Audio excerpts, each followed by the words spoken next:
வணக்கம் friends, welcome to Vidya's cooking channel. நான் வித்யாலக்ஷ்மி. இன்னைக்கு உங்களுக்கு ஒரே ஒரு மசாலா ரெசிபி தயார் பண்ணி 2 ரெசிபி காமிக்க போகிறேன். ஃபர்ஸ்ட் ரெசிபி இந்த சிக்கன் பிரியாணி ரெசிபி. இதை நான் எப்படி பண்ணேன்னா, பாலக்கும் வெந்தயக்கீரை வச்சு ஒரு மசாலா தயார் பண்ணுங்க, பேஸ் மசாலா. இப்போ அந்த பேஸ் மசாலாக்கு தேவையான பொருட்கள் எல்லாம் எடுத்து ரெடி பண்ணி வச்சுருக்கேன். இங்கே புதினா எல்லாம் வந்து சுத்தம் பண்ணி எடுத்து வச்சுருக்கோம். அதே மாதிரி கொத்தமல்லி, நம்மளுக்கு வெந்தயக்கீரை, பாலக்கீரை எல்லாமே சுத்தம் பண்ணி எடுத்து வச்சுக்கணும். நல்லா தண்ணியில் அலசி எடுத்து வச்சுருங்க. அடுத்து வெங்காயம் தோல் உரித்து நல்லா ஸ்லைஸ் பண்ணி எடுத்து வச்சுக்கோங்க. தக்காளி, பச்சை மிளகா, சோம்பு, சீரகம், பட்டை, ஏலக்காய், கிராம்பு, அன்னாசி பூ, கல்பாசி, கொஞ்சமாக மிளகு, மராட்டி மொகு, ஷாஹி ஜீரா அந்த கருப்பு சீரகம்ன்றனால அதுக்கு அடுத்து ஜாவித்ரி, கருப்பு ஏலக்காய் இத்தனை தேவைப்படும். இஞ்சி பூண்டு நீங்கள் முழுசாக நல்லா சுத்தம் பண்ணி அதுவும் சேர்த்துக்கலாம். அப்படி இல்லையா வீட்டில் இஞ்சி பூண்டு விழுதுருந்தாக்கா அது சேர்த்துக்கோங்க. இப்போ பாருங்கள், இஞ்சி பூண்டு விழுதுருக்கு, நான் அதுதான் சேர்க்க போகிறேன்.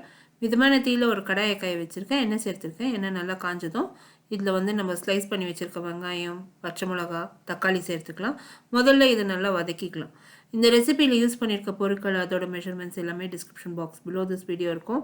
டீட்டெயில் ரெசிபி என்னோட பிளாகில் போஸ்ட் பண்ணியிருக்கேன். Blog link description box below this வீடியோவும் இருக்கும். I card above this video நீங்கள் கிளிக் பண்ணிங்கன்னா என்னோட பிளாகுக்கு டைரக்ட் ஆகும். ஃபார் ரெகுலர் அப்டேட்ஸ் என்ன இன்ஸ்டாகிராம், ஃபேஸ்புக் அண்ட் ட்விட்டரில் லைக் பண்ணி ஃபாலோ பண்ணுங்கள். எல்லா சோஷியல் மீடியா ஹேண்டில் லிங்க்ஸும் description box below this video இருக்கும். The same recipe is also posted in YouTube English. YouTube English channel link கூட description box below this video இருக்கும். தக்காளி வெங்காயம் நல்லா வதங்கி வந்திருக்கு பாருங்க. ஸ்லோ ஃப்ளேமில் வச்சு நல்லா வதக்கி எடுத்துக்கோங்க. நல்லா கலரி அதை வதக்கி எடுத்துடுங்க. எண்ணெய் மேலே மிதந்து வர வரைக்கும் நல்லா வதக்கணும். இப்போ நம்ம தக்காளி வெங்காயம் நல்லா வதங்கி வந்ததும் இஞ்சி பூண்டு விழுது சேர்த்து இன்னொரு முறை நல்லா கலந்து வதக்கி எடுக்கணும். இந்த மசாலா பேஸ் நீங்கள் தயார் பண்ணிட்டீங்கன்னா டிஃப்ரெண்ட் வெஜிடேரியன், நான் வெஜிடேரியன் டிஷ்ஷஸ் நீங்கள் தயார் பண்ணலாம். அவ்வளோ நல்லாயிருக்கும், ரொம்பவே அருமையாக இருக்கும். அந்த மட்டனுக்கு, சிக்கனுக்கு நீங்கள் எது யூஸ் பண்ணுறீங்களோ, இல்லை வெஜிடபிள் நீங்கள் எது யூஸ் பண்ணுறீங்களோ அதுக்கு தேவையான அளவு மசாலா போட்டால் மட்டும் போதும். இந்த மசாலா பேஸ் அந்த ஃப்ளேவர் கொடுக்கும். அந்த ஃப்ளேவர், அந்த டேஸ்ட் ரொம்ப அருமையாக இருக்கும். இந்த சீசனில் பாலக், வெந்தயக்கீரை, புதினா, மல்லித்தழை இதெல்லாம் சூப்பராக இருக்கும். நல்லா கொழு கொழுன்னு இருக்கும். ஸோ அந்த டைமில் நீங்கள் இது தயார் பண்ணிங்கன்னா ரொம்ப சூப்பராக இருக்கும். பாருங்கள், இப்போ நான் கீரை பொருட்கள் அத்தனையும் சேர்த்துட்டேன். பாலக், வெந்தயக்கீரை, புதினா, மல்லித்தழை இத்தனையும் சேர்த்துருக்கோம். நிறைய கலரை போகலை. இப்போ ஒரு மூடி போட்டு நல்லா வேக வச்சிடுறேன்.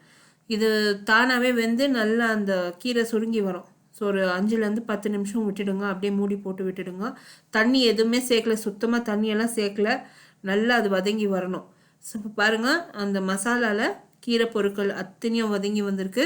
இப்போ நம்ம மூடி திறந்து ஒரு 2 நிமிஷத்துக்கு நல்லா கலரி வதக்கி எடுத்துடலாம். இந்த மசாலா இப்போ ரெடி, பேஸ் மசாலா ரெடி. இப்போ அடுப்புலேருந்து இந்த கடாயை இறக்கி இந்த மசாலாவை நல்லா ஆற வச்சிடுறாங்க. இந்த பேஸ் மசாலா நீங்கள் நல்லா ஆற வச்சு எடுத்து ஃப்ரிட்ஜில் வச்சுக்கலாம். எப்போ தேவைப்படுதோ நீங்கள் அரைச்சி நீங்கள் யூஸ் பண்ணலாம். அப்படி இல்லையா நீங்கள் 1 வீக்குள்ளே இந்த மசாலாவை நீங்கள் யூஸ் பண்ணணும். ஸோ 1 வீக்குள்ளே நீங்கள் இதை அரைச்சி நீங்கள் யூஸ் பண்ணிடலாம். இப்போ பாருங்கள், இந்த மசாலா நல்லா ஆறி இருக்குது. நான் மிக்சியில் சேர்த்து கொஞ்சமாக தண்ணி விட்டு நல்லா வழுவழுன்னு அரைச்சிடுறேங்க. அரைச்சி எடுத்து வச்சுட்டேன். Base masala ready. இதுதாங்க நிறைய ஹோட்டல்ஸில், ரெஸ்டாரண்ட்ஸில் யூஸ் பண்ணுறாங்க. அண்ட் நாட்டி ஸ்டைல் குக்கிங்க்கு இதுதான் யூஸ் பண்ணுறாங்க. இப்போ சிக்கன் பிரியாணிக்கு தேவையான பொருட்கள் எல்லாம் எடுத்து ரெடி பண்ணி வச்சுருக்கேன். தயிர், கோழி, அந்த பேஸ் மசாலா. அடுத்து நம்ம பாஸ்மதி ரைஸ் இல்லைனா ஜீரக சம்பா ரைஸ் யூஸ் பண்ணலாம். இஞ்சி பூண்டு விழுது, வெங்காயம் நல்லா ஸ்லைஸ் பண்ணி வச்சுருக்கேன். தக்காளி ஸ்லைஸ் பண்ணி வச்சுருக்கேன். பச்சை மிளகா கீறி வச்சுருக்கேன். பட்டை, ஏலக்காய், கிராம்பு, பிரிஞ்சி எல்லாம் தேவைப்படும். மிளகாய்த்தூள், மஞ்சள் பொடி தேவைப்படும். இப்போ மிதமான தீயில் ஒரு கனமான குக்கர் காய வச்சுருக்கேன். நீங்கள் கனமான ஹாண்டி கூட யூஸ் பண்ணலாம். எண்ணெய் சேர்த்துருக்கேன். எண்ணெய் நல்லா காஞ்சதும் நம்ம மசாலா பொருட்கள் அத்தனையும் ஃபஸ்ட்டு சேர்த்து கொஞ்சம் பொரிய விட்டுட்டேன். அதுக்கு அடுத்து வெங்காயம், தக்காளி, பச்சை மிளகா சேர்த்து நல்லா கலரி வதக்கிட்டுருக்கேன். இது நல்லா வதங்கி வரணும். ஸோ நல்லா வதங்கி வந்ததும் இஞ்சி பூண்டு விழுது சேர்த்துக்கினேன். நம்ம மிளகாய்த்தூள், மஞ்சள் தூள் சேர்த்துக்கலாம். நல்லா கொஞ்சம் கலரி வதக்கி விட்டுலாம். இப்போ அடுத்து கொஞ்சம் தயிர் சேர்த்துக்கிறேங்க. தயிர் சேர்த்து இன்னொரு முறை நல்லா கலந்து நம்ம வதக்கி எடுத்தோம்னா அந்த எண்ணெய் பிரிஞ்சு மேலே வரும். ஸோ அந்த மசாலா பேஸ் மசாலா ரெடி ஆகிடும் இந்த பிரியாணிக்கு. அடுத்து நம்ம கோழி சேர்க்கணும். கோழி சேர்த்து உப்பு சேர்த்து கொஞ்சம் நல்லா வதக்கி எடுக்கணும் கோழியை. நீங்கள் இந்த மாதிரி நீங்கள் டியூல் ரெசிபிஸ் தயார் பண்ணி பாருங்கள். ஒரு மசாலாவில் ரொம்ப நல்லாயிருக்கும். அது டிஃப்ரெண்ட்டாக இருக்கும். ஒரே ரெசிபி மாதிரியே இருக்காது. ஸோ இப்போ வந்து பிரியாணி வந்து டிஃப்ரெண்ட் டேஸ்ட்டாக இருக்கும். அந்த மசாலா வறுவல் நான் அடுத்து வறுவல் காமிக்க போகிறேன். அந்த வறுவல் வந்து டிஃப்ரெண்ட்டாக இருக்கும். எல்லாமே டிஃப்ரெண்ட் டேஸ்ட்டாகவே இருக்கும். இது என்னடா இது பேஸ் மசாலா ஒன்றே ஒன்று காமிச்சிட்டு டிஃப்ரெண்ட்டாக இருக்குதுன்னு சொல்கிறேன்னு நினச்சிக்குவீங்க. அந்த டேஸ்ட் வந்து வித்தியாசமாக ரொம்ப நல்லாயிருக்கும். இப்போ பாருங்கள், அந்த கோழி நல்லா வதங்கி வந்திருக்கு. அதில் உப்பு சேர்த்துருக்கேன், தேவைக்கேற்ப உப்பு சேர்த்துருக்கேன். இப்போ வந்து நம்ம அந்த அரைச்ச அந்த பிரியாணி மசாலா சேர்த்துக்கலாம். எப்போவுமே வந்து இந்த மாதிரி டியூல் ரெசிபீஸ் தான் ரெஸ்டாரண்ட்ஸில் கூட தயார் பண்ணுறாங்க. நிறைய ஷெஃப்ஸு, நிறைய கேட்ரர்ஸ் கூட இந்த மாதிரி தான் தயார் பண்ணுறாங்க.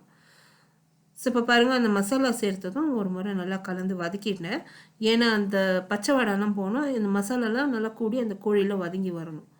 இப்போ அடுத்து வந்து நான் பிரியாணி ரைஸுக்கும் சேர்த்து தான் நான் கொஞ்சம் தண்ணி சேர்த்துட்ருக்கேங்க. அடுத்து இன்னும் கொஞ்சம் தண்ணியும் சேர்க்குவேன்.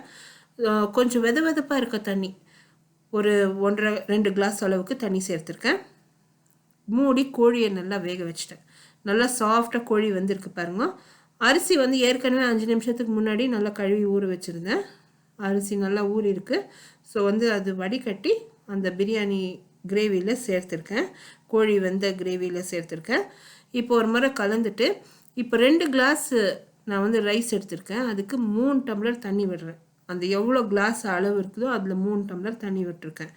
ஸோ இப்போ வந்து ஏற்கனவே ஒரு 2 கிளாஸ் தண்ணி விட்டுருக்கோம் கோழி வேகிறதுக்காக. இன்னொரு கிளாஸ் மட்டும் தண்ணி சேர்த்து நல்லா வெதப்பாக இருக்க தண்ணி தான் சேர்த்துருக்கேன். ரைஸை போட்டு நல்லா கிண்டி ஒரு முறை உப்பு செக் பண்ணி உப்பு சேர்த்துக்கோங்க தேவைப்பட்டால். அந்த ரைஸ் வந்து நல்லா வெந்து முக்கால்வாசி அந்த தண்ணியை நல்லா உறிஞ்சிடணும். ஸோ அது வரைக்கும் நல்லா வெந்து வந்ததும் ஒரு முறை கலந்துட்டு கொஞ்சமாக நெய் மேலே சேர்த்து இன்னொரு வாட்டி கலந்து மூடி ஒரு 15 நிமிஷத்துக்கு ஸ்லோ ஃப்ளேமில் மூடி விட்டுடுங்க. அருமையான பிரியாணி ரெடி ஆகிடும். ஸோ ட்ரை பண்ணுங்கள், ரொம்பவே நல்லாயிருக்கும். நான் ஹெவி பாட்டம் ப்ரெஷர் குக்கர் வச்சுருக்கேன். அடி பிடிக்கல, ரொம்ப நல்லா வந்தது. ரொம்பவே அருமையாக தீயாமல் அருமையான பிரியாணி ரெடி ஆயிடுச்சு. இப்போ ஒரு 15 மினிட்ஸ் கழிஞ்சு நான் இப்போ இந்த பிரியாணி ஓப்பன் பண்ணி நான் சர்வ் பண்ண போகிறேங்க. எல்லாருமே ட்ரை பண்ணுங்கள். ட்ரை பண்ணிவிட்டு உங்களோட காமெண்ட்ஸ் எல்லாம் போஸ்ட் பண்ணுங்கள். எல்லா லிங்க்ஸ், இந்த ரெசிபியில் யூஸ் பண்ணியிருக்க பொருட்கள், அதோட மெஷர்மெண்ட்ஸ் எல்லாமே வந்து description box below this video இருக்கும். ட்ரை பண்ணிவிட்டு உங்களோட காமெண்ட்ஸ் எல்லாம் போஸ்ட் பண்ணுங்கள். இந்த வீடியோ ரெசிபி நீங்கள் பார்த்து என்ஜாய் பண்ணீங்கன்னு நான் நம்புகிறேன். உங்கள் அடுத்த புதிய ரெசிபியோடு நான் மறுபடியும் சந்திக்கும் வரை, this is Vidya Lakshmi. Thank you so much for வாட்சிங். பாய்.